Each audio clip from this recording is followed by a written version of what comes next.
udah daftar P3K, katakan yang bersangkutan ini nggak lolos ya Pak, boleh juga mendaftar CPNS lagi atau P3K, ataupun sebaliknya.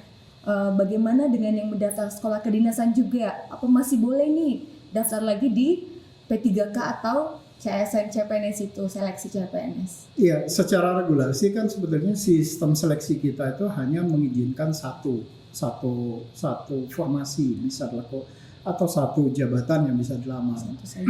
Ya, apakah dia ingin melamar di CPNS atau dia ingin melamar di P3K ataupun dia ingin melamar di sekolah kedinasan. Tetapi dari sekolah kedinasan dengan CPNS dan P3K tipikalnya kan berbeda-beda. Iya. Sekolah kedinasan itu pasti tujuannya adalah orang untuk bisa melanjutkan ke jenjang pendidikan yang lebih tinggi. Iya. Kalau dia artinya target grupnya itu adalah mereka-mereka yang lulusan SMA atau SMK dan sederajat. Nah, tapi untuk CPNS itu rencananya nanti akan dibuka untuk umum. Jadi CPNS itu akan dibuka untuk umum, artinya kalau memang ada formasi untuk misalnya SMA, lulusan SMA atau SMK, apakah kemudian mereka bisa mendaftar untuk CPNS? Ya mestinya sih bisa saja, tetapi itu nanti yang akan kita tetapkan di dalam regulasinya. Nah, regulasinya sekarang sedang berprogres di Kementerian PAN-RB. Kemarin sore saya mendapat laporan dari teman-teman,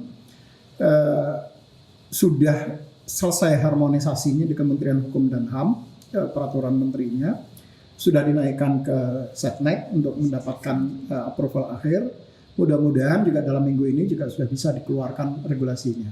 Nah, kalau regulasinya nanti sudah terbit, baru kita akan bisa melihat apakah orang yang sudah mendaftar di CPNS bisa mendaftar lagi untuk P3K atau sebaliknya. Atau yang dari sekolah kedinasan apakah boleh mendaftar untuk CPNS atau sebaliknya. Itu biasanya diatur dalam regulasi. Nah, karena saya progresnya masih berlangsung, ini kita masih menunggu posisi itu. Yang dari CPNS ke P3K, tadi saya sampaikan CPNS itu kan siapapun boleh, karena formasinya untuk umum.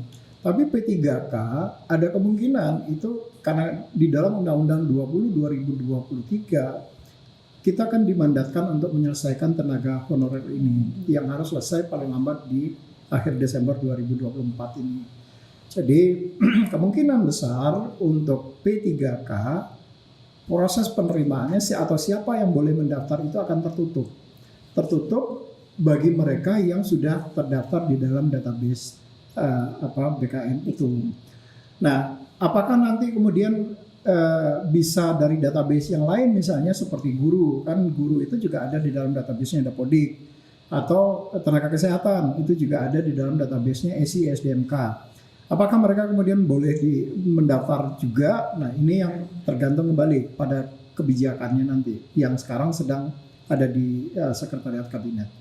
Saya pada prinsipnya tentu semakin banyak peserta yang bisa mendaftar, kita akan semakin mudah untuk mendapatkan yang terbaik. Tetapi juga ada tugas yang kemudian diberikan kepada pemerintah sebagaimana dalam mandat undang-undang bahwa kita harus menyelesaikan tenaga honorer ini paling lambat di bulan Desember 2024 ini.